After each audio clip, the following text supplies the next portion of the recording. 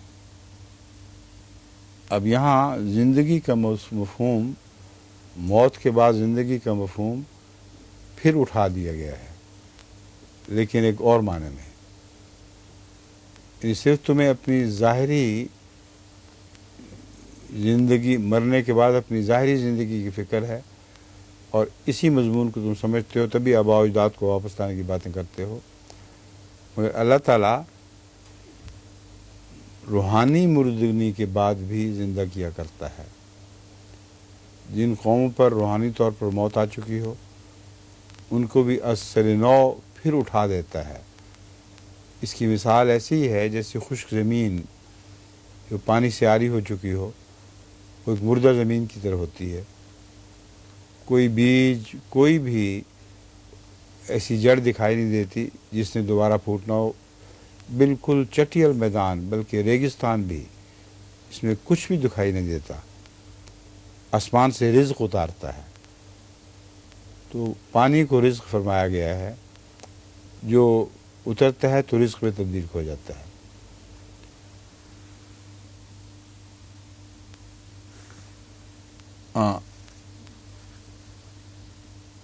رزق اتارتا ہے، اس کے ذریعے زمین کو اس کی موت کے بعد زندہ کر دیتا ہے۔ تو جو خدا زمین کو اس کی موت کے بعد زندہ کر دیتا ہے، وہ روحانی طور پر بھی قوموں کی مردنی کے بعد ان کی زندگی کے سامان ضرور پیدا کرتا ہے، اور جو وحی نازل ہوتی ہے انبیاء پر، یہ وہ رزق ہے جو آسمان سے قوموں کو زندہ کرنے کے لیے اتارا جاتا ہے۔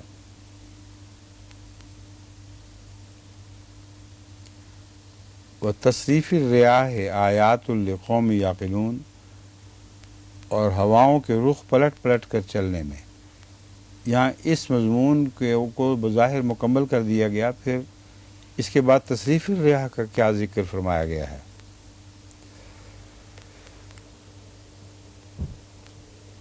کون ڈاکٹر صاحب؟ پانی اترتا ہے، اس میں ہواؤں کا عمل دخل بہت ضروری ہے، اس وجہ سے تصریف الریاح کا کیا مطلب ہے؟ عدل بدل کر چلنے میں رزق کو ادھر ادھر لے جانے کے لیے ہواؤں کی ضرورت ہے، سمندر میں خصوصاً۔ نہیں، ادھر ادھر ہواؤں کا الٹ پلٹ چلنا ثابت کرتا ہے کہ اس کے اندر، اس کے نتیجے میں وہ نظام پیدا ہوتا ہے جس سے ہوائیں سمندر سے اوپر اٹھتی اور پہاڑوں کی چوٹیوں تک پہنچتی ہیں۔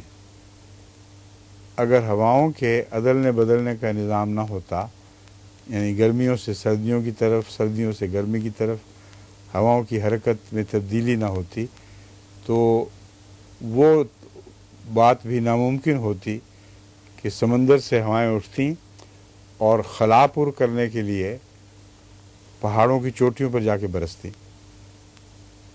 تو رزق کا تعلق براہ راست اس بات سے ہے کہ ہوائیں تبدیل ہوتی رہتی ہیں۔ ان پر غور تو کرو کہ کیوں تبدیل ہوتی ہیں۔ جب غور کرتے ہیں سائنسدان تو اس نتیجے پر، اور اسی نتیجے پر پہنچتے ہیں جو قرآن کریم نکال رہا ہے، کہ اگر ہواؤں کا آپس میں عدل بدلنے کا نظام نہ ہوتا تو ناممکن تھا کہ پہاڑوں کی چوٹیوں سے رزق برستا۔ اس کے علاوہ جو پالینیشن وغیرہ ہوتی ہے پلانٹس کی، اس میں بھی ہوائیں کام کرتی ہیں۔ وہ الگ بھی ہے، وہ ضروری نہیں ہے کیونکہ جو نقشہ کھینچا ہے وہ یہ ہے کہ تمہیں کچھ نظر ہی نہیں آ رہا، اس میں سے پیدا ہو گیا. تو یہاں اول معنی وہی ہے کہ ہواؤں کے الٹ پلٹ چلنے کے نتیجے ہی میں وہ نظام پیدا ہوا ہے جو گرمیوں اور سردیوں کی ہواؤں کے رخ بدلتا ہے، اور ان کے نتیجے میں پھر سمندر کا پانی جب بخارات کو اٹھاتا ہے تو وہ اس طرف حرکت کرتا ہے جہاں اس عدلنے بدلنے کی وجہ سے ایک خلا پیدا ہو جاتا ہے. اس خلا میں جا کے یہ پانی برستا ہے اور وہاں سے یہ رزق چلتا ہے اور ساری دنیا کے رزق کو زندہ کرنے کا انتظام کر دیتا ہے. اس پہلو سے انبیاء کا ایک مقام بھی واضح ہوتا ہے. وہ ایک بلندی پر ہوتے ہیں، ان پر خدا تعالیٰ وہ رزق اتارتا ہے جو ان کی وساطت سے آگے ان کی قوم کو عطا کیا جاتا ہے.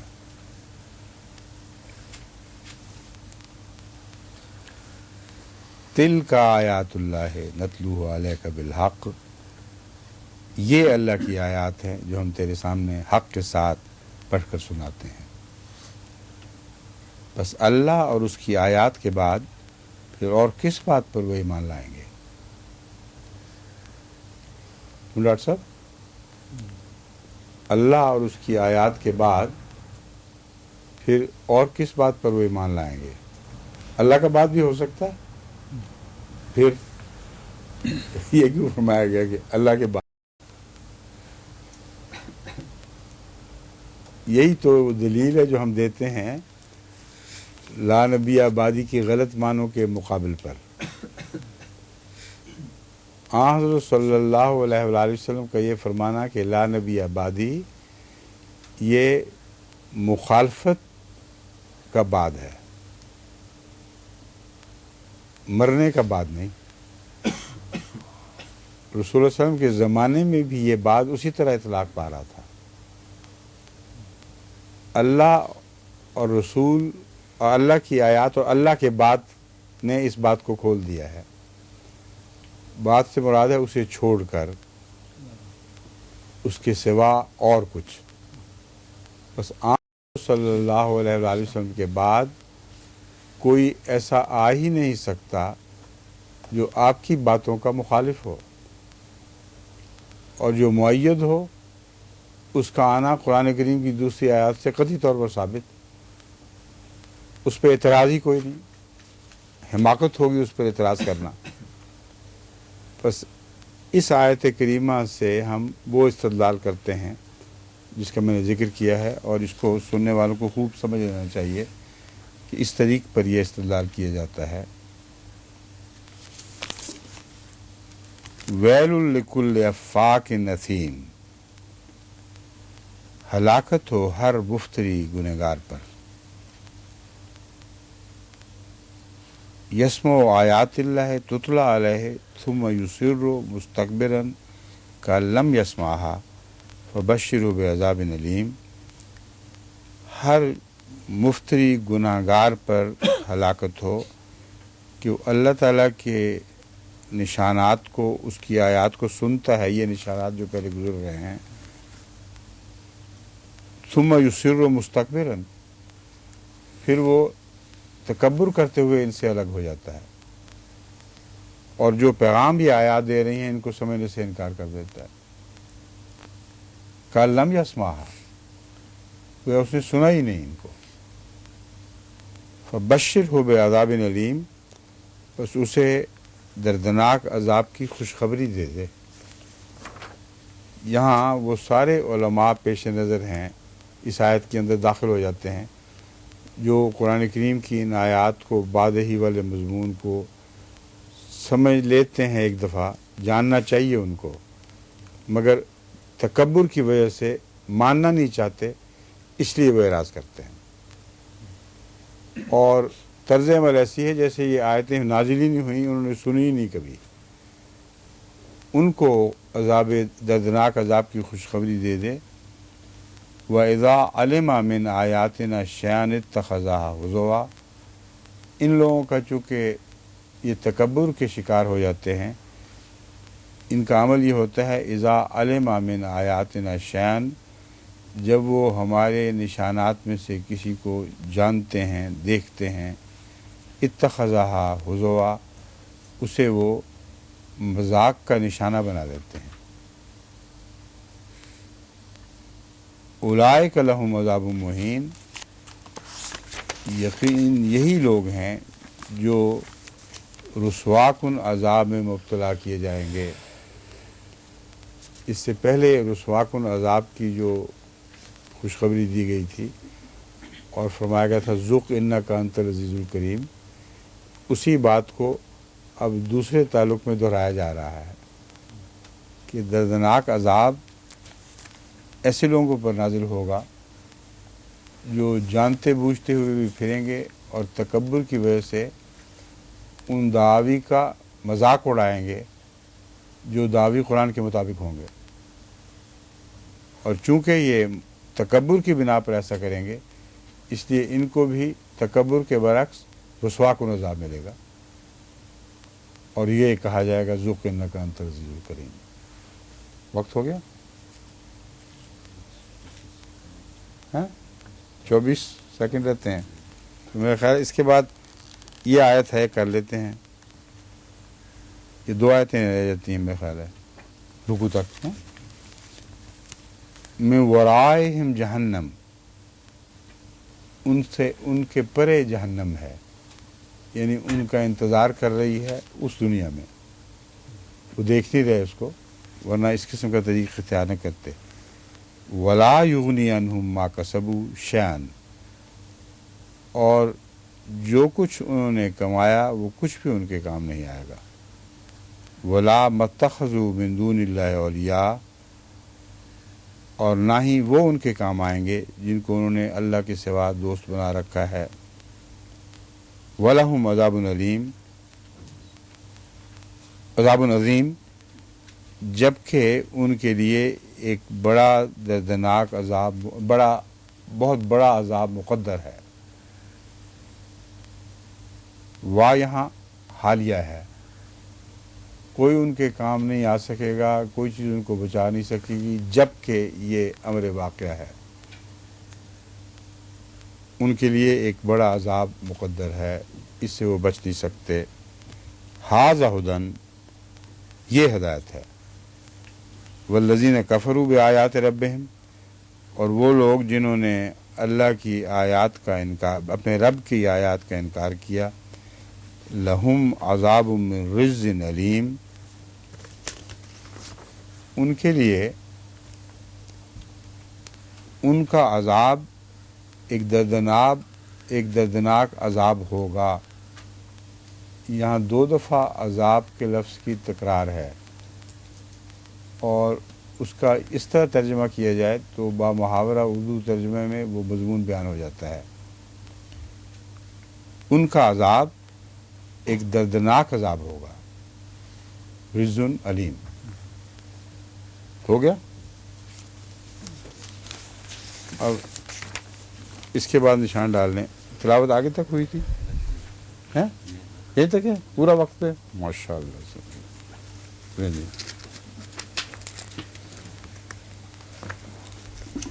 ہم بڑی حیرانی سے دیکھے کہ مجھ سے تقدم ہو گیا۔ السلام علیکم، خدا حافظ۔